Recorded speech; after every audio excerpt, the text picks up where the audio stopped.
ಅಖಿಲ ಭಾರತ ಅಂಚೆ ನೌಕರರ ಸಂಘ ಗ್ರೂಪ್ ಸಿ ಪೋಸ್ಟ್ಮೆನ್ ಮತ್ತು ಎಂಟಿಎಸ್ ಮತ್ತು ಗ್ರಾಮೀಣ ಅಂಚೆ ನೌಕರರ ಚಿಕ್ಕೋಡಿ ವಿಭಾಗ ಜಂಟಿ ದ್ವೈವಾರ್ಷಿಕ ಸಮಾವೇಶ. ಚಿಕ್ಕೋಡಿ ಅಖಿಲ ಭಾರತ ಅಂಚೆ ನೌಕರರ ಸಂಘ ಗ್ರೂಪ್ ಸಿ ಪೋಸ್ಟ್ಮೆನ್ ಮತ್ತು ಎಂಟಿಎಸ್ ಮತ್ತು ಗ್ರಾಮೀಣ ಅಂಚೆ ನೌಕರರ ಚಿಕ್ಕೋಡಿ ವಿಭಾಗವು ಆಯೋಜಿಸಿದ್ದ ಜಂಟಿ ದ್ವೈವಾರ್ಷಿಕ ಸಮಾವೇಶವು ಕಾರ್ಯಕ್ರಮ ದೀಪ ಬೆಳಗಿಸುವ ಮೂಲಕ ಉದ್ಘಾಟಿಸಲಾಯಿತು. ಕಾರ್ಯಕ್ರಮವನ್ನು ಉದ್ದೇಶಿಸಿ ಮಾತನಾಡಿದ ಪೋಸ್ಟ್ಮೆನ್ ಮತ್ತು ಎಂಟಿಎಸ್ನ ಸಹಾಯಕ ಕಾರ್ಯದರ್ಶಿ ಕೆಎಸ್ ರುದ್ರೇಶ್ ಅವರು ಗ್ರಾಮೀಣ ಅಂಚೆ ನೌಕರರು 2,70,000 ಜನರಿದ್ದು ಅವರು ಸೌಲಭ್ಯಗಳಿಂದ ವಂಚಿತರಾಗಿದ್ದಾರೆ.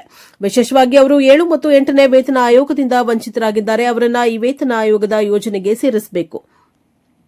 ಇದಕ್ಕಾಗಿ ನಿವೃತ್ತ ಹೈಕೋರ್ಟ್ ನ್ಯಾಯಾಧೀಶರ ನೇತೃತ್ವದಲ್ಲಿ ಸಮಿತಿ ರಚಿಸಿ ಯೋಜನೆ ಒದಗಿಸಬೇಕು ಮತ್ತು 8ನೇ ವೇತನವನ್ನು ಜನವರಿ 2026ರಿಂದ ಪಾವತಿಸಲು ನಿರ್ಧರಿಸಲಾಗಿದೆ ಎಂದು ಅವರು ಹೇಳಿದ್ದಾರೆ. ಉದ್ಯೋಗಿಗಳಿಗೆ ಲಭ್ಯವಿರುವ ಇತರ ಸೌಲಭ್ಯಗಳ ಬಗ್ಗೆಯೂ ಚರ್ಚಿಸಲಾಗಿದೆ ಎಂದು ಅವರು ಹೇಳಿದ್ದಾರೆ. ಕಾರ್ಯಕ್ರಮದ ಅಧ್ಯಕ್ಷತೆ ವಹಿಸಿದ್ದ ಚಿಕ್ಕೋಡಿ ವಿಭಾಗದ ಗ್ರೂಪ್ ಸಿ ಸಂಘಟನೆಯ ಅಧ್ಯಕ್ಷ ಎಸ್ಎಂ ಕುರಾಳೆ ಮಾತನಾಡಿ 8ನೇ ವೇತನಕ್ಕಾಗಿ ಪ್ರತಿಭಟನೆ ನಡೆಸುವ ಅವಶ್ಯಕತೆ ಇದೆ. ಎಲ್ಲರೂ ಒಟ್ಟಾಗಿ ಹೋರಾಡಿದರೆ ಎಲ್ಲರಿಗೂ ಸೌಲಭ್ಯಗಳು ಮತ್ತು ಸವಲತ್ತುಗಳು ಸಿಗುತ್ತವೆ ಎಂದು ಹೇಳಿದ್ದಾರೆ. ಈ ಸಂದರ್ಭದಲ್ಲಿ ವಿ ಕೃಷ್ಣಮೂರ್ತಿ, ವಿಭಾಗೀಯ ಕಾರ್ಯದರ್ಶಿ ಎಚ್ವಿ ರಾಜ್ಕುಮಾರ್, ಪ್ರಾದೇಶಿಕ ಕಾರ್ಯದರ್ಶಿ comrade Naragund N Kuratti, MG Pawar, SIG Patil, GV Patwardhan, Sandeep Solapure, Chetan Asude, VS Lele, Chikkodi ವಾಗ್ ಕಾರ್ಯದರ್ಶಿ ಡಿಎಸ್ ಉಪಾಧ್ಯಾಯ ಇನ್ನಿತರರು ಹಾಜರಿದ್ದರು. Bureau report Arun, Praja Power news, Chikkodi.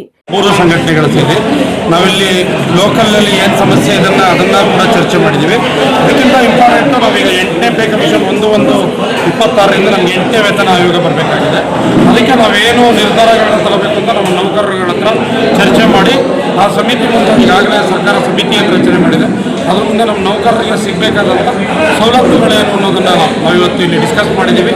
ಅದನ್ನು ಕೇಂದ್ರ ಸರ್ಕಾರಕ್ಕೆ ನಮ್ಮ ಕೇಂದ್ರ ನಾಯಕತ್ವದ ಮೂಲಕ ಮುಟ್ಟಿಸುವಂಥದ್ದನ್ನು ನಾವು ಮಾಡ್ತೀವಿ. ಮತ್ತು ಇದು ಇಷ್ಟು ದಿನ ನಾವು ಬೇರೆ ಸಾಫ್ಟ್ವೇರಲ್ಲಿ ವರ್ಕ್ ಮಾಡ್ತಿದ್ದು, ಇದು ನಮ್ಮದೇ ಇಲಾಖೆ ಸಾಫ್ಟ್ವೇರ್ 82.2 ಅಂತ ನಮ್ಮದೇ ಸಾಫ್ಟ್ವೇರ್ ಬಂದಿದೆ.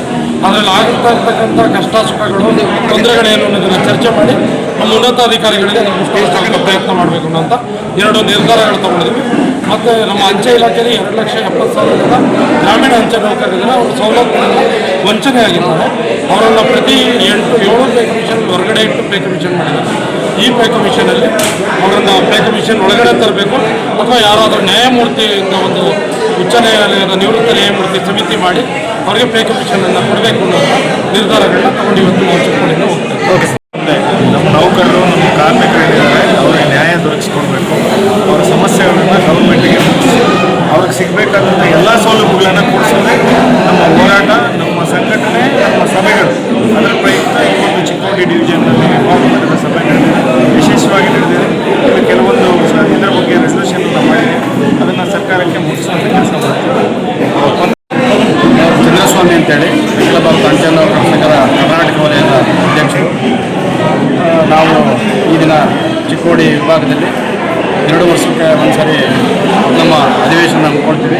2 ವರ್ಷದಲ್ಲಿ ಏನೇನು ಇಲ್ಲಿ ಕಾರ್ಯಚಟುವಟಿಕೆಗಳು ನಡೆಸಿದೆ, ನಮ್ಮ ನೌಕರರಿಗೆ ಏನು ಸಮಸ್ಯೆಗಳನ್ನ ಬಗೆಹರಿಸಿದ್ವಿ, ನಮ್ಮ ವಿಭಾಗ ಮಟ್ಟದಲ್ಲಿ ನಮ್ಮ ಅಧಿಕಾರಿಗಳ ಜೊತೆಯಲ್ಲಿ ನಮ್ಮ ಒಂದು ಪೀರಿಯಾಡಿಕಲ್ ಮೀಟಿಂಗ್ ಮಾಡಿಕೊಂಡು ಅವ್ರಿಗೆ ಏನೇನು ಒಂದು ಸಮಸ್ಯೆಗಳನ್ನ ಬಗೆಹರಿಸಿದ್ವಿ. ಮತ್ತು ನಾವು ಇಲ್ಲಿ ನೌಕರರ ಕೊರತೆಗಳನ್ನು ಯಾವ ರೀತಿ ನಾವು ಬಗೆಹರಿಸಿದ್ವಿ ಅನ್ನೋದರ ಚರ್ಚೆನ, ಮತ್ತು ನಾವು ಮುಂದೆ ನಾವು ಯಾವ ರೀತಿ ನಮ್ಮ ಇಲಾಖೆಗೆ ನಾವು ಅನುಕೂಲವಾಗಿರುವಂಥ ಒಂದು ಏನು ಬಿಸ್ನೆಸ್ ಮಾಡ್ಬೋದು, ಅದರ ಬಗ್ಗೆ ನಾವು ಕೂಡ ಈ ಸಂಘದ ವತಿಯಿಂದ ನಮ್ಮ ನೌಕರರಿಗೆ ಎಜುಕೇಟ್ ಮಾಡ್ತೀವಿ. ಅದೇ ರೀತಿ ನಮ್ಮ ವೆಲ್ಫೇರ್ ಏನಿದೆ, ನಮ್ಮ ನೌಕರರ ಕ್ಷೇಮಾಭಿವೃದ್ಧಿಗೆ ನಮ್ಮ ಅಧಿಕಾರಿಗಳು ಯಾವ ರೀತಿ ಸ್ಪಂದಿಸಬೇಕು, ಅದಕ್ಕೆ ನಾವು ಯಾವ ರೀತಿ ಹೋರಾಟವನ್ನು ಮಾಡಿ ನಾವು ನಮ್ಮ ಸಂಘದ ವತಿಯಿಂದ ನಮ್ಮ ನೌಕರರಿಗೆ ಕೊಡಿಸ್ಬೇಕಂತ ಸವಲತ್ತುಗಳನ್ನು ಯಾವ ರೀತಿ ಕೊಡಿಸ್ಬೇಕು ಅನ್ನೋದು ಚರ್ಚೆ ನಡೆಸುವಂಥ ಚರ್ಚೆನೇ ಈ 2 ವರ್ಷದ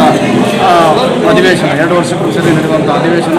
ಈ ಅಧಿವೇಶನದಲ್ಲಿ ನಮ್ಮ ಒಂದು ಕುಂದು ಕೊರತೆಗಳಿರ್ಬೋದು, ನಮ್ಮ ನೌಕರರ ಒಂದು ಕ್ಷೇಮಾಭಿವೃದ್ಧಿ ಬಗ್ಗೆ ಚರ್ಚೆ ಮಾಡುವಂಥದ್ದು ಅಧಿವೇಶನ. ಅದನ್ನು ಈ ರೀತಿ ಇವತ್ತು ಚಿಕ್ಕೋಡಿ ವಿಭಾಗದಲ್ಲಿ ಹಮ್ಮಿಕೊಂಡಿದ್ದಾರೆ. ಸರ್, ಈ ಅಧಿವೇಶನದಲ್ಲಿ ಪದಾಧಿಕಾರಿಗಳನ್ನ ಆಯ್ಕೆ ಮಾಡಿ 2 ವರ್ಷಕ್ಕೊಂದ್ಸತಿ ನಾವು ಪದಾಧಿಕಾರಿಗಳನ್ನ ಆಯ್ಕೆ ಮಾಡ್ತೀವಿ. ಈಗ 2 ವರ್ಷದ ಮುಂದಿನ ಅವಧಿಗೆ ಪದಾಧಿಕಾರಿಗಳನ್ನ ಇಲ್ಲಿ ಆಯ್ಕೆ ಮಾಡಿದ್ದೀವಿ. ಅಂದ್ರೆ ಸರ್, ಚಿಕ್ಕೋಡಿ ವಲಯ ಅಷ್ಟು ಮಾಡಿದ್ರು, ಹತ್ತನೇ ವಲಯ ಅಥವಾ ಇವು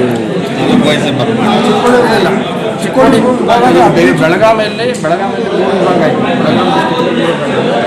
ಚಿಕ್ಕೋಡಿ, ಗೋಕಾಕ್ ಮತ್ತು ಬೆಳಗಾವಿ 3 ಅದರಲ್ಲಿ ಚಿಕ್ಕೋಡಿ. ಆಮೇಲೆ ಯಾವ ಸೇರುತ್ತೆ ಅಂತ ನಮ್ಮ ವಿಭಾಗದ ಕಾರ್ಯದರ್ಶಿಗಳು ಉಪಾಧ್ಯಾಯರು ಅವ್ರಿಗೆ ಗೊತ್ತಿರುತ್ತೆ. ಸರಿ, ಓಕೆ.